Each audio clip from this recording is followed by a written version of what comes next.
जय हिंद बच्चों, आज हम लोग क्लास 12 के सिलेबस जानेंगे। जिन बच्चों को 2026 में एग्जाम देना है, ठीक है, उन बच्चों के लिए बनाया जा रहा है वीडियो। आप लोग बढ़िया से इस क्लास को देखिएगा, ठीक है। देखिए, पहले हम लोग सिलेबस के बारे में जानेंगे। आपको सिलेबस में पढ़ना कितना है, ये सब चीज़ आपको जानकारी होना चाहिए। कोई भी चीज़ आप पढ़ रहे हैं उससे पहले ये चीज़ जानकारी होना चाहिए कि आप लोग किस तरीका से, किस चैप्टर पर हमको ज़्यादा मात्रा में मेहनत करना चाहिए, किस पे कम मेहनत करना चाहिए, ठीक है। पहले चैप्टर के बारे में जानिए, कौन कौन चैप्टर आपको पढ़ना है, उस हिसाब से आपको मेहनत करना है। देखिए, क्लास 12 के मैथ का सिलेबस आपका है। सबसे पहले आपको पढ़ना है संबंध तथा फलन, ठीक है। संबंध तथा फलन में आपको दो चैप्टर पढ़ना है, संबंध एवं फलन और प्रतिलोम त्रिकोणमितीय फलन, ठीक है। ये चैप्टर बहुत जरूरी है, प्रतिलोम त्रिकोणमितीय फलन। उसके बाद में देखिए बीज गणित। बीज गणित में आपको आव्यूह पढ़ना है और सारणिक पढ़ना है। ये दोनों चैप्टर एक दूसरे से रिलेटेड है, आव्यूह और सारणिक, ठीक है। इसमें देखिए प्रतिलोम त्रिकोणमितीय फलन काफी जरूरी हो जाता है। सबसे पहले हम लोग जानेंगे आव्यूह और सारणी के बारे में। अब देखिए, इसके बाद में देखिए आपको पढ़ना है कलन के बारे में। कैलकुलस जिसे कहते हैं, सबसे ज्यादा मात्रा में कैलकुलस से ही सवाल आते हैं। सबसे पहला होता है संतत्व तथा अवकलनीयता, ठीक ना, डिफरेंशिएशन। इससे बहुत अच्छा खासा सवाल आता है। फिर अवकलन के अवकलज का अनुप्रयोग, समाकलन, ये जो चैप्टर हो गया, और ये चैप्टर काफी महत्वपूर्ण चैप्टर है, समाकलन और संतत्व तथा अवकलनीयता। फिर समाकलन का अनुप्रयोग है, फिर अवकल समीकरण, इससे भी अच्छा खासा सवाल आते हैं। सबसे ज्यादा मात्रा में सवाल समाकलन से आते हैं और संतत्व और अवकलनीयता से आते हैं। उसके बाद में अवकल समीकरण से सवाल आते हैं, ठीक है। ये दोनों से लगभग ना के बराबर आते हैं, इसमें सवाल बनते हैं अच्छा खासा है। ये सब जानने के लिए देखिए, कलन जानने के लिए ये चीज आपको जरूरी जानना चाहिए। प्रतिलोम त्रिकोणमितीय फलन बहुत महत्वपूर्ण चैप्टर है। इसका अगर जो फॉर्मूला आपको याद रहेगा, इसका बहुत सारे फॉर्मूला आपको इसमें काम आएंगे, अवकलन और समाकलन, ठीक है। ये चीज आप जान गए। अब इसके बाद में आगे जानना है कि आपको पढ़ना का है अगले चैप्टर में। फिर आपको पढ़ना है सदिश तथा त्रिविमीय ज्यामिति, ठीक ना, वेक्टर और 3D। इसमें सदिश बीजगणित के बारे में पढ़ना है और त्रिविमीय ज्यामिति के बारे में पढ़ना है। ये दोनों चैप्टर बहुत महत्वपूर्ण चैप्टर है, ठीक है। छोटा सा चैप्टर है, इसमें अच्छा खासा सवाल भी आते हैं, ठीक है, बहुत ज्यादा नंबर के सवाल आता है इसमें से। फिर रैखिक प्रोग्रामन आपको पढ़ना है, जिसमें आपको एक ग्राफ पारने के लिए आता है। फिर प्रायिकता के बारे में पढ़ना है, प्रोबेबिलिटी से भी अच्छा खासा सवाल आता है, ठीक है। फिर दो बुक पढ़ना है आपको। पहला बुक में आपको 1 से लेकर 6 तक दिया रहेगा पाठ।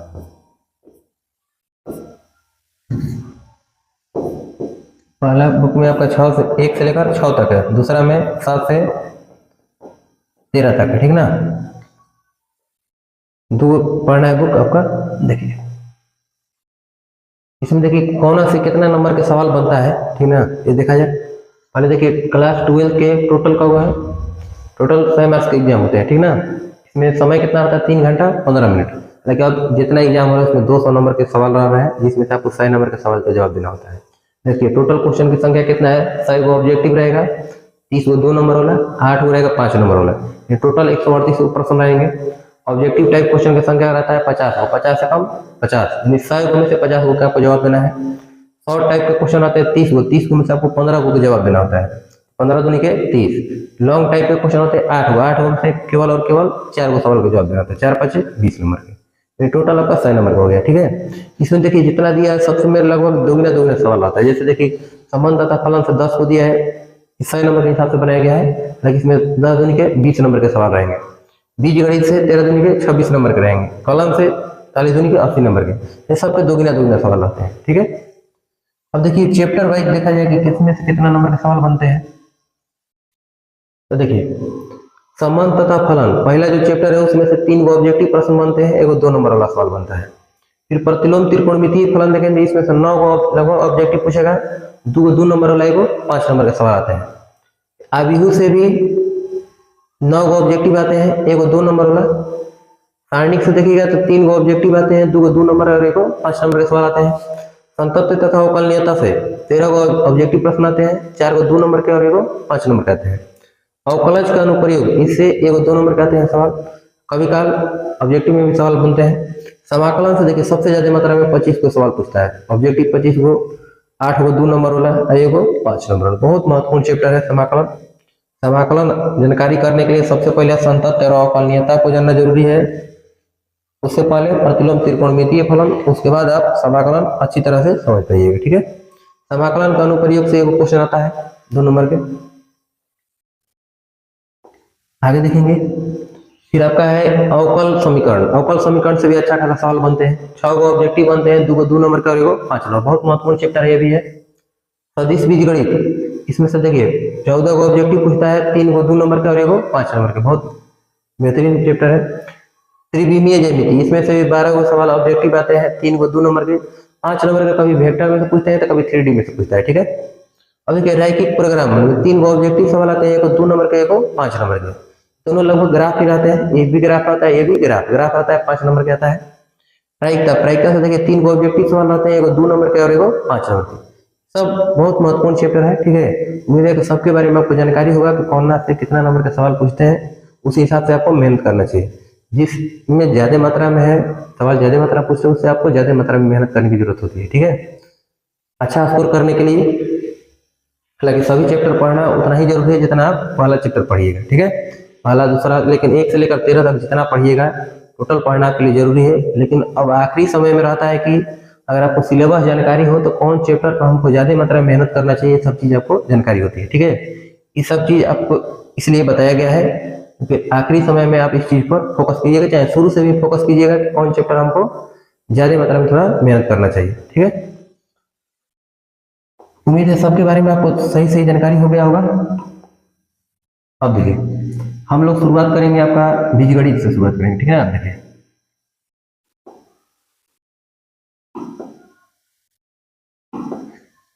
बीजगणित है, अलजेब्रा से हम लोग शुरुआत करेंगे। ठीक है। अभिहु चैप्टर रहेगा, चैप्टर का नाम रहेगा अभिहु। ठीक है।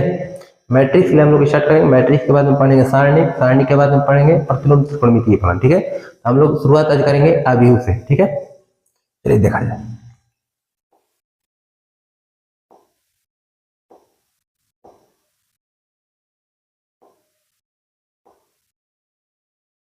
तो देखिए अभिहु के बारे में पहले जानने से पहले अभिहु क्या होता है देखिए समझिए।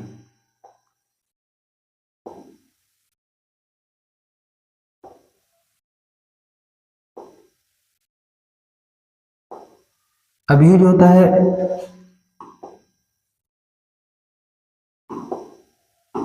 देखिए अभिहु जो होता है संख्याओं का आयताकार क्रम सजावट होता है। ठीक ना। आयताकार क्रम सजावट होता है। इसमें जो आयताकार क्रम सजावट के रूप में रहता है क्या कहते हैं, अभिहु पढ़ते हैं।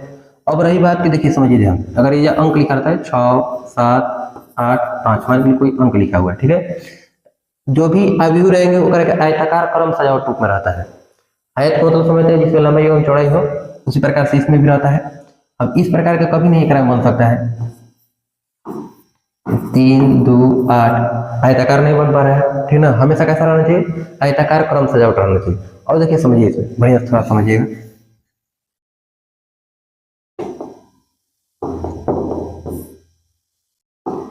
इसमें देखा जाए कि एक होता है पंक्ति। अभी के बारे में हम लोग थोड़ा बढ़िया से पढ़ेंगे। पहले जान लीजिए कि पंक्ति क्या होता है। बार बार आपको पंक्ति सुनने को मिलता है, स्तंभ सुनने को मिलता है। रो मन होता है पंक्ति, कॉलम मन होता है स्तंभ। कॉलम मने स्तंभ, रो मन क्या होता है पंक्ति, कॉलम मने स्तंभ होता है। ठीक है। अब देखिए रो कौन कहलाता है, जो क्षैतिज रहता है क्या कहते हैं, रो पढ़ते हैं। जो एक्स अक्ष पे इस प्रकार से रहता है क्या कहते हैं, पंक्ति। कॉलम कौन होता है, स्तंभ। जो इस प्रकार से खड़ा रहता है क्या कहते हैं, स्तंभ। जैसे कोई कतार में आदमी बैठा हुआ है तो क्या कहेंगे, पंक्ति में बैठा हुआ है। अगर मान लीजिए कोई चेयर है, एक चेयर के ऊपर दूसरा चेयर इस प्रकार से रखा जाए तो क्या कहलाएगा, स्तंभ कहलाएगा। ठीक ना। तो ऊपर से नीचे जो ऊर्ध्वाधर रखा रहता है क्या कहते हैं, स्तंभ। जो क्षैतिज में रहता है क्या कहते हैं, पंक्ति। ठीक ना। ये आपका हो जाएगा पंक्ति हो जाएगा, ये आपका हो जाएगा स्तंभ हो जाएगा। ठीक है। ये चीज आपको जानकारी हो गया। तो जो देखिए पंक्ति के लिए परिभाषा क्या होगा, लेकिन पंक्ति किसको कहेंगे, लिखेंगे पंक्ति एक्स अक्ष के रूप में लिखावट को, एक्स अक्ष के रूप में, एक्स अक्ष के रूप में लिखावट को पंक्ति कहते हैं।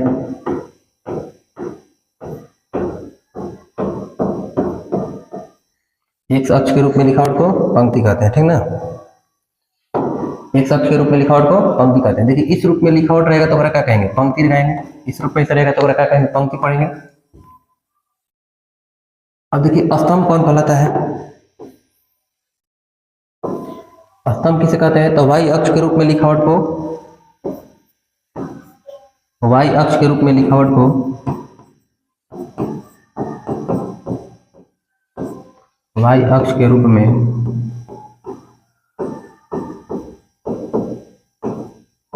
लिखावट को स्तंभ कहते हैं,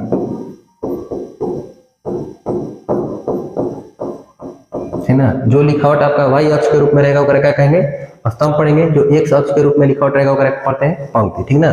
पंक्ति आपका इस रूप में होता है, पंक्ति को हम लोग आर से दर्शाते हैं। अगर एक है तो R1, दूसरा का के R2 इस रूप में दर्शाते हैं। तो स्तंभ होता है वगैरह क्या कहते हैं, कॉलम, C1 C2। मान के लिए पहला स्तंभ है तो C1, दूसरा स्तंभ है तो C2, तीसरा स्तंभ है तो C3, इस रूप में लिखा जाता है, ठीक है। पंक्ति कौन कहलाएगा, एक्स अक्ष के रूप में जो लिखावट रहेगा वगैरह के पंक्ति पढ़ते हैं। स्तंभ को ना कहेंगे, वाई अक्ष के रूप में लिखावट को स्तंभ पढ़ते हैं। मुझे ये चीज जानकारी हो गया होगा। अब देखिए तो जो अभिहु बनता है आपको पंक्ति और स्तंभ दोनों से मिलकर के बनता है। अभिहु किसे कहते हैं, तो लिखेंगे संख्याओं के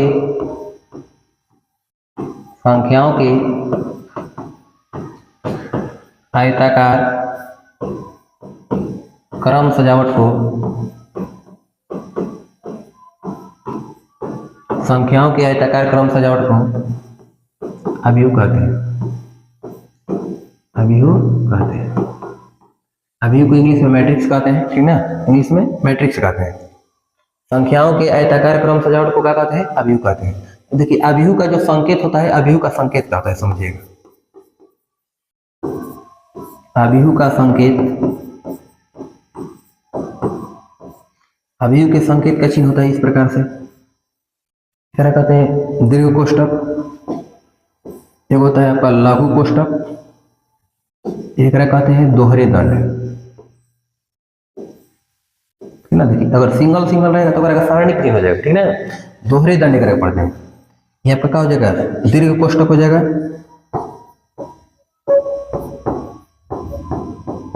दीर्घ कोष्ठक, यहाँ पर हो जाएगा लघु कोष्ठक, हो जाएगा दोहरे दंड, ठीक है। मुझे समझ में आया होगा। देखिए अभिहु के आयताकार क्रम सजावट को क्या कहते हैं, संख्याओं के आयताकार क्रम सजावट को अभिहु कहते हैं, ठीक ना। इसको दोहरे कोष्ठक से, सॉरी दीर्घ कोष्ठक से, लघु कोष्ठक और दोहरे दंड के द्वारा दर्शाया जाता है, ठीक है। अब देखिए समझिए, अब इसको तो हम अभिहु पढ़ेंगे। अब देखिए समझिए, इसमें और आगे हम लोग सीखेंगे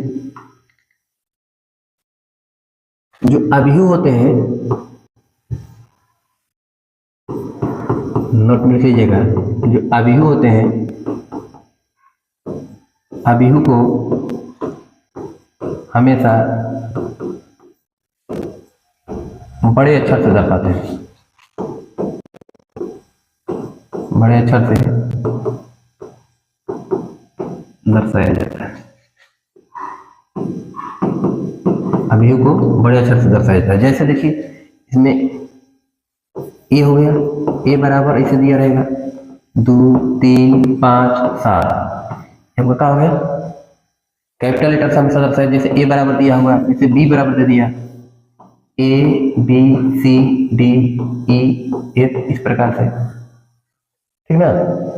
इसे हम लोग देखिए अभिहु को हमेशा किसके द्वारा दर्शाया जाता है, बड़े अक्षर से, capital A capital B capital C, इस प्रकार से। जो अभिहु के अवयव होते हैं, देखिए और जानिएगा क्रम में, अभिहु के जो अवयव होते हैं, अभिहु के अवयवों को छोटे अक्षर से दर्शाते हैं, छोटे अक्षर से,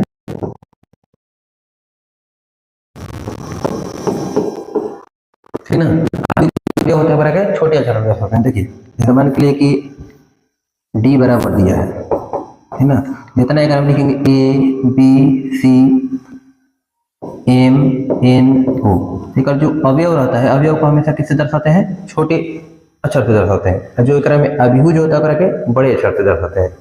ये सब जितना देखिए बड़े कोष चाहे छोटा कोष चाहे दोहरे दंड के अंदर जो रहते हैं ओकरा के अवयव पढ़ते हैं। सबका आपका हो गया अवयव हो गया, जितना ये सबका है अवयव है, ठीक है। A B C M N O ये सबका है अवयव है। तो अब रही बात कि इसमें आपको ये चीज आपको जानना चाहिए, अगर में पंक्ति कब है और सम कब है। तो देखेंगे पहला में पंक्ति कब है। पंक्ति आपको कौन बताया गया था, जब इस प्रकार से रहता है पंक्ति। देखिए इसके लिए एक अलग पेज पे देखा जाए, जिससे देखिए अगर आपसे पूछ लिया जाए एकरा में पंक्ति की संख्या कितनी है, पंक्ति की संख्या, फिर आपसे पूछा जाए स्तंभ की संख्या कितनी है, स्तंभ की संख्या, इसको कैसे बताया जाता है ये चीज समझिए, ध्यान से समझिए। समझने के लिए लिखा है 2 3 8 5 4 3। इसमें आपसे पूछ लिया जाएगा कि पंक्ति की संख्या कितना है। तो आपको अभी बताया गया है कि जो एक्स अक्ष के रूप में जो लिखावट होता है क्या कहते हैं, पंक्ति कहते हैं। जो क्षैतिज कतार होता है, तो क्षैतिज कतार देखिए वो ई है, वो ई है। एक कहेंगे आर से रो माना होता है पंक्ति, R1 एक के R2, ठीक ना। जो पहला पंक्ति में है तो हम R1 पढ़ेंगे, जो दूसरा पंक्ति में R2 पढ़ेंगे। अब देखिए जो स्तंभ होता है, जो ऊर्ध्वाधर रहता है क्या कहते हैं, स्तंभ पढ़ते हैं। स्तंभों की संख्या क्रम क्या हुआ, 3 एक पढ़ते हैं C1 C2 C3, मतलब कि पहला स्तंभ, दूसरा स्तंभ, तीसरा स्तंभ, ठीक है। इसमें देखिए पंक्ति की संख्या कब हो, पहला पंक्ति दूसरा पंक्ति, पंक्ति की संख्या 2 गो, स्तंभ कब हो 3 गो, 1 2 3। अब रही बात कि एकरा में जो अवयव लिखा है एक नामकरण कैसे मालूम चलेगा, कौन अवयव कितना स्थान पे है। जैसे मान लीजिए अगर हमें 2 हम जानेंगे तो 2 आखिर जानना चाहिए ना कि 2 आखिर इसका स्थान कहाँ है, इसका लोकेशन कहाँ है, 8 कहाँ पर स्थित है। जब मान लीजिए हमको 4 को बुलाना होगा, 4 कैसे हम जानेंगे 4 कहाँ पर है, ठीक है। ये दूसरा कर दिया जाए 0, हम स्थान पड़ेगा 0 कहाँ पर है, ठीक है। तो उसके लिए देखिए समझिए ध्यान से, यहाँ तक में कोई दिक्कत नहीं होना चाहिए। अगर इसका देखिए एक कोटि समझ लीजिए, यहाँ तक समझे तो इसका एक कोटि से समझ लीजिए। अभिहु के कोटि का होता है, अभिहु के कोटि बराबर होता है पंक्ति गुना स्तंभ। अभिहु के कोटि बराबर होता है पंक्ति गुना स्तंभ। अभिहु के कोटि बराबर होता है पंक्ति गुना स्तंभ। गुना नहीं करना है, बस सबसे क्या लिखना है, पंक्ति गुना स्तंभ। तो देखना है में पंक्ति कब है, एगो एगो 2 गो, स्तंभ कब है 1 2 3। एक कोटि अगर हमको लिखना होगा तो इसका कोटि कितना हो जाएगा, 2 गुना 3 हो जाएगा। कोटि कितना हो जाएगा, 2 गुना 3। जैसे इसका देखिए तो जैसे 5 3 5 2 4 7 9 8 0। और आपसे पूछ लिया जाए इसका कोटि कितना है, तो कोटि जानने के लिए सबसे पहले पंक्ति, प से पहले प से पंक्ति, पहले क्या जानना है आपको, पंक्ति, बाद में स्तंभ।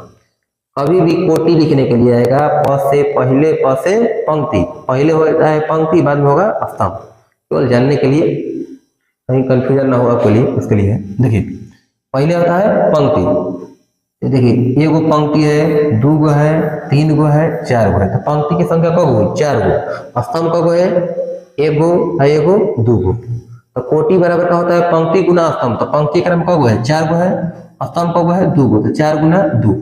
इस अभिहु के लिए कोटि कितना हो जाएगा, 4 गुना 2 होगा। उम्मीद है कि कोटि आपको समझ में आ गया होगा। अगर इसमें देखिए अभिहु के अवयवों की संख्या पूछेगा, देखिए अगर आपसे पूछ लिया जाए कि अभिहु के अवयवों की संख्या कितनी है, अवयवों की संख्या कितनी है, लिखा होता है पंक्ति गुना स्तंभ, दोनों गुना करके लिखा जाता है। पंक्ति से और स्तंभ से दोनों गुना कीजिएगा तो वही क्या कहलाएगा, आपका अवयवों की संख्या कहलाएगा। जैसे देखिए इसमें पंक्ति कब है, 4 गो है, स्तंभ कब है 2 गो, 4 दूनी के 8, यानी अवयवों की संख्या कितनी होगी, 8 हो। जैसे एक को नहीं गिनना है, 1 2 3 4 ऐसे नहीं गिनना है, पर गिन लेना है कि पंक्ति कब है, स्तंभ कब है, दोनों गुना कीजिएगा, आपका क्या मालूम चल जाएगा, अवयवों की संख्या। अवयव कौन कहलाता है, जिससे कोई चीज मिल करके बन रहा है वो आपका क्या कहलाता है, अवयव कहलाता है, ठीक ना। जिस प्रकार से लड्डू देखिएगा, लड्डू बूंदिया से मिल करके बना होता है, उसके लड्डू के लिए क्या हो गया, बूंदिया का हो गया, अवयव हो गया। उसी प्रकार जो हमारा अभिहु बन के तैयार हो रहा है, अभिहु किससे बन के तैयार हो रहा है, जितना एकरा में अंक लिखा हुआ है इससे बन के रेडी हो रहा है। तो इस अभिहु के लिए सबका हो गए अवयव हो गए, ठीक है। यानी अवयव एकरा में कौन है, 3 5 2 4 7 9 8 0, ये सबका हो गए, यहाँ पे अवयव हो गए। इसमें अवयव हो गए 2 3 8 5 4 0, ये सबका हो गए अवयव हो गए। तो उम्मीद है कि आप लोग को कोटि समझ में आ गया होगा, ठीक है। अवयवों की संख्या जानकारी हो गई होगी, इसमें कहीं दिक्कत नहीं लगना होगा, क्लियर है। अब देखिए इसके आगे हम लोग समझेंगे अब बताइए कि जो अभिहू है आखिर हम पहचान कैसे करेंगे कि कौन कहाँ पर है। जैसे मान के लिए 3 का लोकेशन कहाँ है, 9 कैसे जानेंगे कौन स्थान पे है, उसके लिए देखिए समझिए। अभिहू को अभिहू के अवयव अभिहू के अवयव अवयव को ए आई जे के रूप में दर्शाया जाता है। ये आई जे के रूप में दर्शाया जाता है। अभिहू का अवयव ए आई जे के रूप में दर्शाया जाता है। इसका मतलब क्या हुआ, देखिए आई जे का हुआ, आई दर्शाएगा पंक्ति को, जे दर्शाएगा स्तंभ को। जब पहले आएगा वो पंक्ति को दर्शाएगा, जब बाद में आएगा वो स्तंभ को दर्शाएगा। यानी आई किसको दर्शाएगा, आपको पंक्ति को दर्शाएगा, और जे किसको दर्शाएगा, तो स्तंभ को दर्शाएगा। जे किसको दर्शाता है, स्तंभ को दर्शाता है। देखिए तो अभिहू ए बराबर होता है ए आई जे, ए आई जे। एक हम देखिए जो नीचे लिखा रहता है एम गुना एन, एम होता है पंक्ति की संख्या, एन होता है स्तंभ की संख्या। क्या होता है, पंक्ति की संख्या, एम का होता है पंक्ति की संख्या, एन का होता है स्तंभ की संख्या होता है। मतलब कि पंक्ति क्रम कब है, स्तंभ कब है। अब देखिए ए आई जे का मतलब हुआ कि जो अवयव है, आई दर्शाएगा कौन, पंक्ति, जे दर्शाएगा कौन, स्तंभ। जैसे देखिए, जैसे मान के लिए ए बराबर लिखा हुआ है 3 0 2 8 4 7 9 1। और हम आपसे पूछें कि बताइए कि 7 तो किस स्थान पे, चाहे क्रम कौन किस स्थान पे है, कैसे मालूम चलेगा। अब देखना है कि कौन पंक्ति कौन स्तंभ है। तो एक हम A11 पढ़ेंगे। 1 का मतलब हुआ कि पहला पंक्ति पहला स्तंभ में। देखिए पहला पंक्ति पहला स्तंभ में, ये देखिए तो 0 कौन में स्थान में, तो पहला पंक्ति में पहले का लिखना है, पंक्ति को लिखना है, बाद में स्तंभ को। देखिए 0 पहला पंक्ति में है, यानी A1, स्तंभ कौन सा, दूसरा स्तंभ, तो A12। एक का लिखेंगे A13, एक A14। इसका मतलब हुआ, देखिए पहला पंक्ति के पहला स्तंभ, इसका मतलब हुआ कि पहला पंक्ति के दूसरा स्तंभ, इसका मतलब हुआ पहला पंक्ति के तीसरा स्तंभ, इसका मतलब हुआ कि पहला पंक्ति के चौथा स्तंभ। उसी प्रकार देखिए तेकरा में दूसरा पंक्ति में जा रहा है जी, दूसरा पंक्ति के पहला स्तंभ यानी A21, दूसरा पंक्ति के दूसरा स्तंभ यानी A22, दूसरा पंक्ति के तीसरा स्तंभ A23, दूसरा पंक्ति के चौथा स्तंभ यानी A24। ठीक है, 24 नहीं बोलना है, 2 4 बोलना है। ठीक है, 23 नहीं बोलना है, 2 3 बोलना है। समझ में आया, क्लियर है। जब इस प्रकार का रहेगा, अब अगर आपसे पूछा जाए कि A7 का स्थान कौन सा है, तो A22 स्थान पे है। अगर हम आपसे पूछे कि A23 का स्थान कौन है, A23 का स्थान कौन है, 9 नंबर पे है, 9 है। A21 का स्थान, A21 के जवाब क्या है, 4 है। अब देखिए इस प्रकार समझिए ध्यान से, और इस प्रकार से अगर आपसे सवाल पूछा जाए तो उम्मीद है कि आप बता सकते हैं आप लोग। चलिए देखिए समझने का प्रयास कीजिएगा। समझ के लिए ए बराबर दिया है 2 3 0 8 5 7 9 1 6। अगर आपसे पूछा जाए कि बताइए कि A23 के मान कितना होगा, A23 का मतलब हुआ कि दूसरा का पंक्ति तीसरा स्तंभ। A23 का मतलब A जो है अवयव को दर्शा रहा है। A किसको दर्शा रहा है, स्मॉल a अवयव को दर्शाता है, कैपिटल A अवयव को दर्शाता है। स्मॉल a का मतलब अवयव का दर्शाता है, कौन अवयव, तो दूसरा का पंक्ति में होके और तीसरा स्तंभ में होके। तो बताइए दूसरा का पंक्ति आपका यही ना है, और तीसरा स्तंभ कौन है, ये वाला है। तो इसका मतलब कौन हो जाएगा, आंसर 7 हो जाएगा। दूसरा का पंक्ति तीसरा स्तंभ यानी कि A23 का मान कितना हो जाएगा, 7 हो जाएगा। और हम आपसे पूछें कि A31 का मान बताइए, A31 का मतलब क्या हुआ कि तीसरा पंक्ति। तो देखिए तीसरा पंक्ति कौन है, पहला पंक्ति, दूसरा पंक्ति, तीसरा पंक्ति। तीसरा पंक्ति के कौन स्तंभ, पहला स्तंभ। तो पहला स्तंभ में कौन है, तो तीसरा पंक्ति भी होना चाहिए, पहला स्तंभ भी होना चाहिए। तो कौन मिलेगा, 9। देखिए इधर से तीसरा पंक्ति पहला स्तंभ यानी कि 9 हो जाएगा। उसी प्रकार से अगर आपसे पूछा जाए कि बताइए 5 कौन पंक्ति कौन स्तंभ में है, 5 कौन सा है, तो 5 देखिए तो दूसरा का पंक्ति और दूसरा स्तंभ है, A22 का मान है। और हम आपसे पूछेंगे 6 का है, तो 6 देखिए कौन पंक्ति में, पहला दूसरा तीसरा, पंक्ति तीसरा, स्तंभ कौन था, पहला दूसरा तीसरा। पहला दूसरा तीसरा, ठीक है। तीसरा पंक्ति और तीसरा स्तंभ मैंने A33 का मान है। जीरो कहाँ स्थान है, तो देखिए पहला पंक्ति में है, स्तंभ कौन सा, पहला दूसरा तीसरा, यानी कि जीरो कौन स्थान पे है, A13 का मान कितना है, 0 है। क्लियर है, उम्मीद है में बहुत अच्छे से समझ में आया होगा आप लोगों को। जैसे मान के लिए 8 का लोकेशन कहाँ पर है, 8 देखिए तो कौन पंक्ति में, एक पहला पंक्ति कहेंगे, एक दूसरा पंक्ति, दूसरा पंक्ति के कौन सा स्तंभ, पहला स्तंभ, दूसरा पंक्ति पहला स्तंभ, मैंने A21 का मान कितना है, 8 है, ठीक है। तो हम लोग आगे चलेंगे, अब देखेंगे अब इसका व्यापक रूप हम किस प्रकार से लिख सकते हैं AIJ के लिए। देखिए अभिहु A बराबर होता है A11 A12 A13 A14। अब बताइए पहला पंक्ति तरह भी करेगा, लेकिन एजा देखिएगा कि एकरा में ये मान हमेशा बदलते रहेगा। जैसे मान के लिए कि अब A11 है, A12 A13 A14 dot dot dot A1N हो जाएगा, ये आगे की ओर बढ़ेगा। और उसी प्रकार देखिए देख रहे हैं ये कितना हो जाएगा, A21 A22 A23 A24 A2, इस प्रकार से हो जाएगा। N है, यहाँ पर भी N होगा, A31 A32, इस प्रकार से A33 रहा करेगा। देखिए A4 होगा, A41 A51 A51 हो जाएगा, फिर A61 होगा। इस प्रकार से आगे की ओर बढ़ते जाएगा तो A कितना हो जाएगा, 1 2 3 4 5 6 बढ़ रहा है तो कितना हो जाएगा, M 1 रहेगा, ठीक है। अब बताइए इस आगे की ओर इस प्रकार से ये भी बढ़ते रहेगा, ये भी बढ़ेगा, इस प्रकार से आगे की ओर सब बढ़ते रहेंगे, ठीक ना। इस प्रकार से एक रखे लिखा जा सकता है, ठीक ना, इसका व्यापक रूप के तौर पे। उम्मीद है ये सब चीज में कोई दिक्कत नहीं होना चाहिए आप लोग को, ये सबसे उतना ज्यादा मात्रा में नहीं है। अब देखिए किस रूप में होता है, तो M गुना N होता है, टोटल पंक्ति का वो M को, स्तंभ का वो N को, ठीक ना। यह जो होता है AMN के रूप में होता है, AMN के रूप में होता है, मतलब कि पंक्ति का वो M को, स्तंभ का वो N को, ठीक ना। अब देखिए आगे देखा जाए, उम्मीद है कि यहाँ तक आप लोग समझ में आ गया होगा। एक बार फिर से रिवाइज कर लिया जाए। देखिए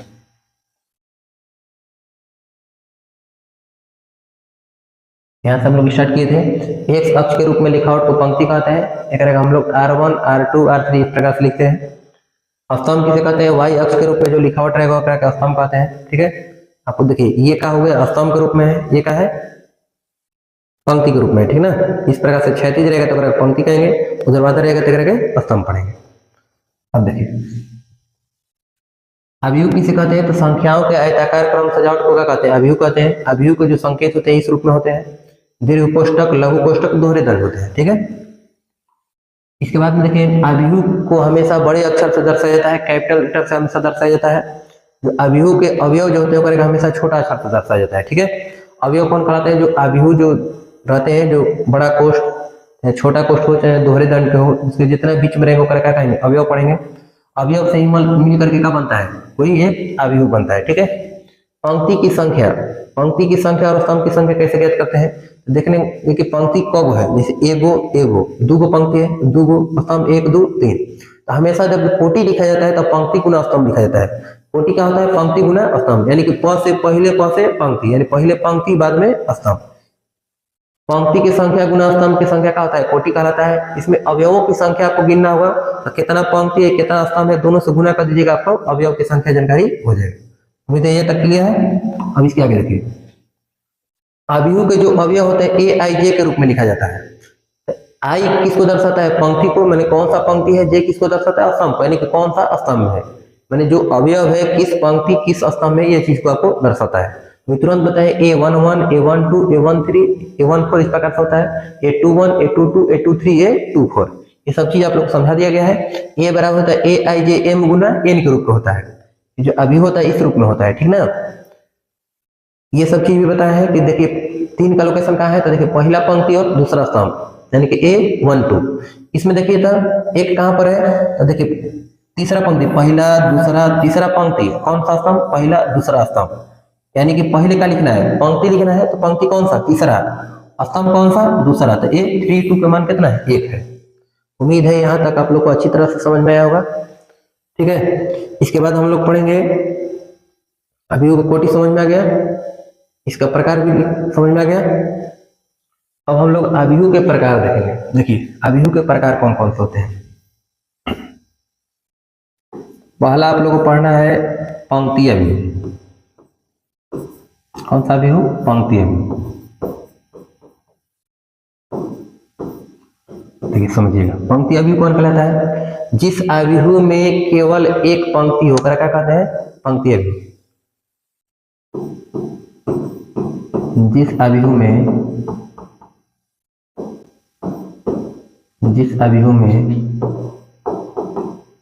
केवल एक पंक्ति हो,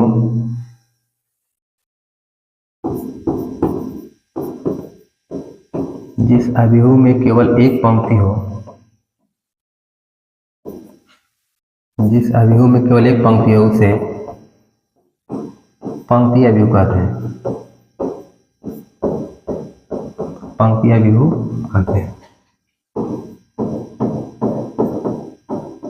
ठीक ना, जिस अभियोग में केवल एक पंक्ति है उसे क्या कहते हैं, पंक्ति अभियोग कहते हैं। इसका एग्जाम्पल इस प्रकार से होगा,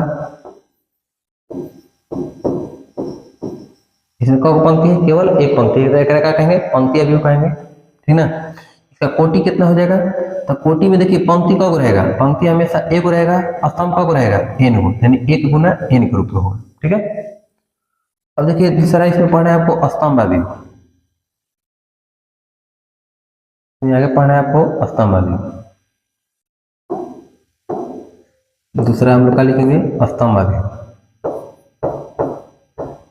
स्तंभ अभियोग। जिस अभियोग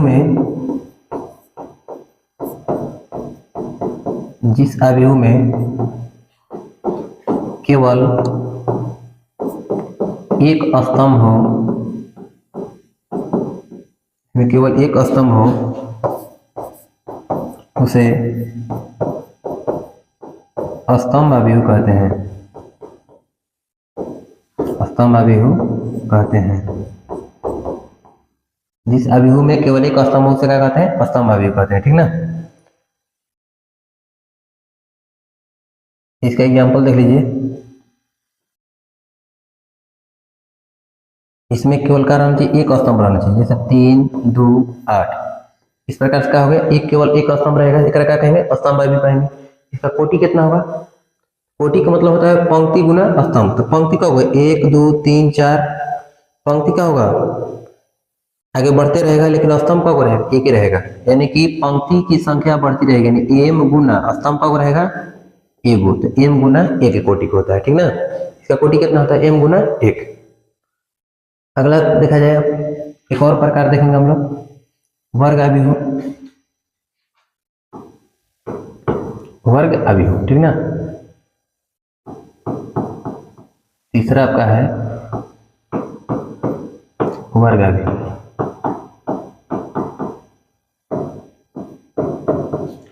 वर्ग अभियोग किसे कहते हैं, जिस अभियोग में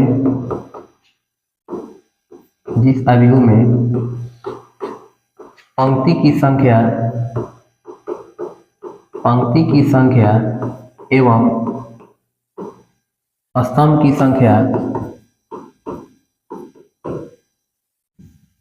पंक्ति की संख्या एवं स्तंभ की संख्या बराबर हो उसे वर्ग अभियोग कहते हैं, वर्ग अभियोग कहते हैं। ठीक ना, जिस अभियोग में पंक्ति की संख्या एवं स्तंभ की संख्या का हो बराबर हो उसे क्या कहते हैं, वर्ग अभियोग कहते हैं। इसका एग्जाम्पल देख लीजिए, इस प्रकार से रहेगा। अब बताइए इसमें पंक्ति की संख्या कब है, 2 गो, स्तंभ की संख्या कब है, 2 गो, यानी पंक्ति की संख्या और स्तंभ की संख्या बराबर है, पर क्या कहते हैं, वर्ग अवयव कहते हैं। ये बताइए तो वर्ग अवयव है कि नहीं है? तो ये वर्ग अवयव है? वर्ग अवयव नहीं है, क्योंकि पंक्ति की संख्या कब है 2 गो, स्तंभ की संख्या कब है 3 गो। अब बताइए था, पंक्ति की संख्या 3 गो, स्तंभ की संख्या कब है 3 गो, इसका मतलब कि आपका क्या है, वर्ग अवयव है। अब देखिए नोट में एक चीज और लिखिएगा आप लोग, क्या लिखेंगे, वर्ग अवयव की यदि